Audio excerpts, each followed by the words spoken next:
Vacancy आवंटन प्रक्रिया में नियम बदले गए हैं। अब एमडी, एमएस, डीएम और एमसीएच के अंकों के आधार पर एसआर सीट मिलेगी। आरयूएचएस प्रशासन की तरफ से अंक देने की प्रक्रिया शुरू हुई। बदले नियम दरअसल विभाग ने 13 मार्च को जारी नोटिफिकेशन में नीट पीजी को आधार माना था, यानी नीट पीजी में जितने अंक आए उसी हिसाब से मेरिट बनाकर सीट आवंटन के निर्देश दिए। लेकिन अब चिकित्सा शिक्षा विभाग ने पूर्व जारी आदेश का संशोधन निकाला। नीट के बजाय स्पेशलिटी, सुपर स्पेशलिटी के अंकों के आधार पर एसआर सीट के आवंटन के आदेश आए। विभाग ने इस फैसले के बाद एसआर सीट आवंटन से जुड़े स्टूडेंट्स में अलग अलग प्रतिक्रिया। अधिकांश स्टूडेंट्स ने फैसले का स्वागत किया। कहा, योग्यता के आधार पर एसआर सीट मिलेगी। ज्यादा जानकारी एसोसिएट एडिटर विकास शर्मा से लेंगे।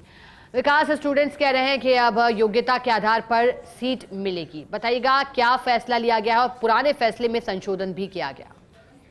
देखिए, बिल्कुल पहले जो राजस्थान के अंदर जितनी भी एसआर सीट की सीटें होती थी उन सीटों में एक अलग व्यवस्था की गई थी। उस व्यवस्था में ये प्रक्रिया थी कि जो भी स्टूडेंट जिसको एसआर सीट की सीटें चाहिए उसकी योग्यता नीट पीजी के जो एग्जाम है, उस नीट पीजी के एग्जाम के जो रिजल्ट है उस रिजल्ट को आधार माना जाता था।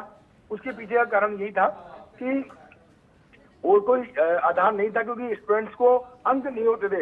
लेकिन इस बार से आरयूएचएस प्रशासन ने अंक देना शुरू कर दिया, जिसके चलते पहली बार ये व्यवस्था लागू की है जिसमें कि नीट पीजी का जो रिजल्ट है उसकी बजाय स्टूडेंट्स के मार्क्स है, उस मार्क्स के आधार पर उसको एसआर सीट लागू होगी। इसका सबसे बड़ा अगर फायदा होगा तो ये होगा कि स्टूडेंट्स को, जो कि इसने पीजी में जो पढ़ाई की है और अपनी योग्यता हासिल की है, उस योग्यता के आधार पर जो उसने अंक हासिल किए, उस अंकों के आधार पर उनको जो एसआरशिप है वो मिल पाएगी। और ये स्टूडेंट्स की काफी पिछले लंबे समय से डिमांड थी।